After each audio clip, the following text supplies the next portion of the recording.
Masaya sa iyong kapwa ay nakakatulong ka. Kahit mabigat na lahi ay gumagaan pag may kasama ka.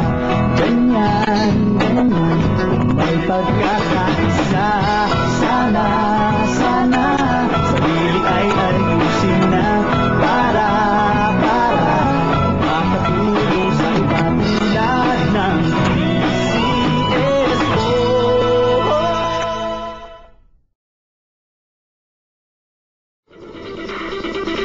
ngayon sa ulo ng mga paunahing balita, Pangulong Arroyo, isusulong ang mga reforma sa electoral process ng bansa.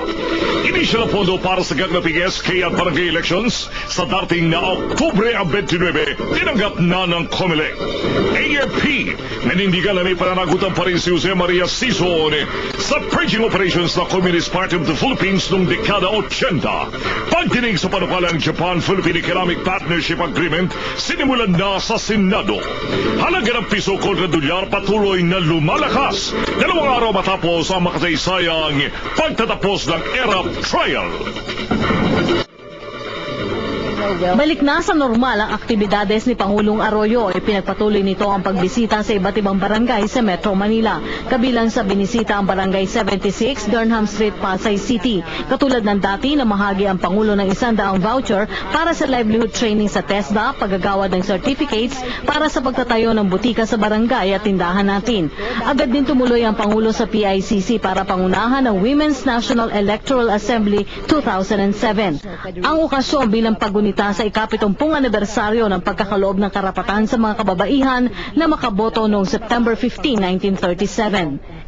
What an honor to be here to join hands with you to celebrate 70 years of Filipino women's suffrage and to extol its champions. Hiniling na rin ng Pangulo sa lahat ng grupong kababaihan na gamitin ang karapatan upang isulong ang electoral reform. Kabilang na dito ang modernization at computerization para na rin sa nalalapit na SK elections ngayong Oktubre. Hinikayat din ito ang women's organization na isulong sa Kongreso ang paglalaan ng kaukulang pondo sa grupong Poll Watchdog. 25% ng mga bagong halal sa kasulukuyang Kongreso ay pawang mga kababaihan.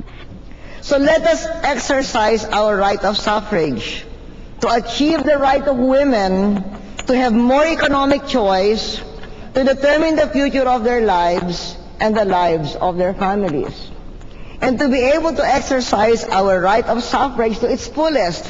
Let us crusade for electoral reforms.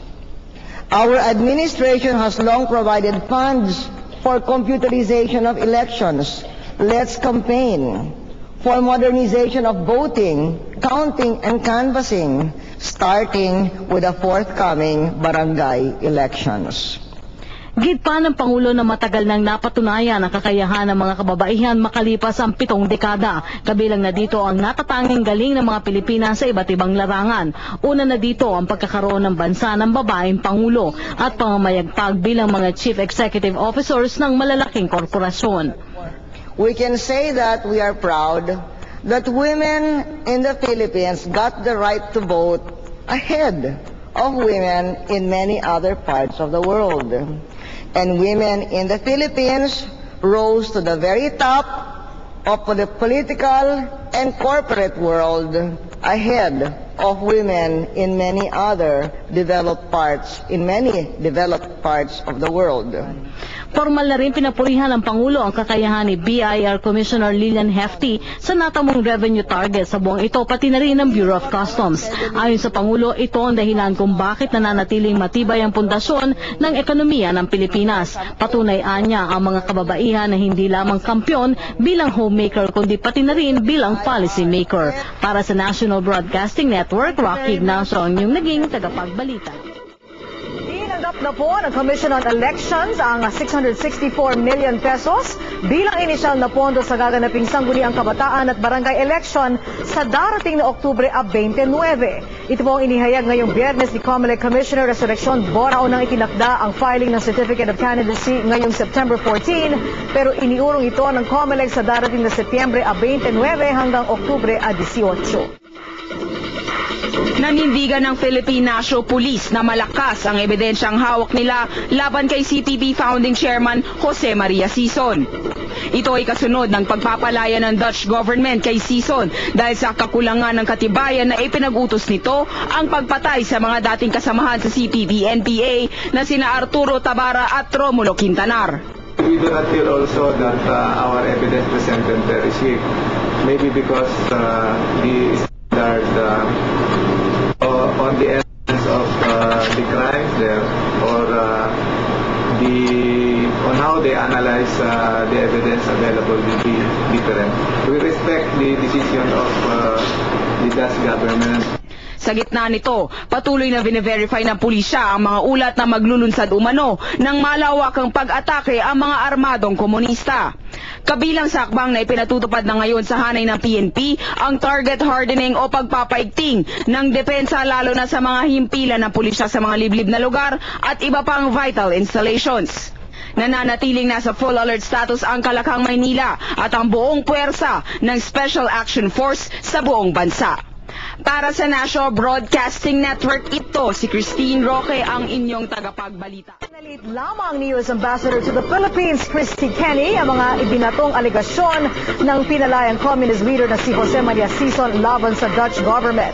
Sinabi ni Sison na nagpauto lamang umano ang Dutch authorities sa panunulsol ng Estados Unidos. Ayon kay Kenny, may sariling kapasyahan at proseso ang pamahalaan ng the Netherlands kaugnay ng pagkaaresto at pagkakakulong ni Sison kung kaya't walang basehan ng mga ibinibintang ng communist leader. The Dutch have a very well-respected legal judicial system. They've cooperated so well with Philippine authorities. I think we'll let them sort out what this means and what next steps are. Kaunlaran.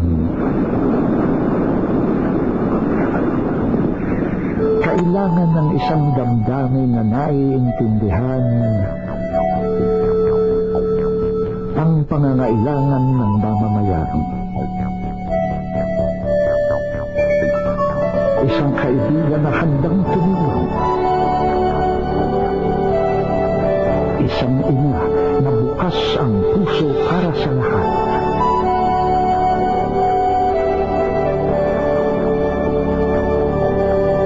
Isang paninindigan na tuparin ang sinugpaang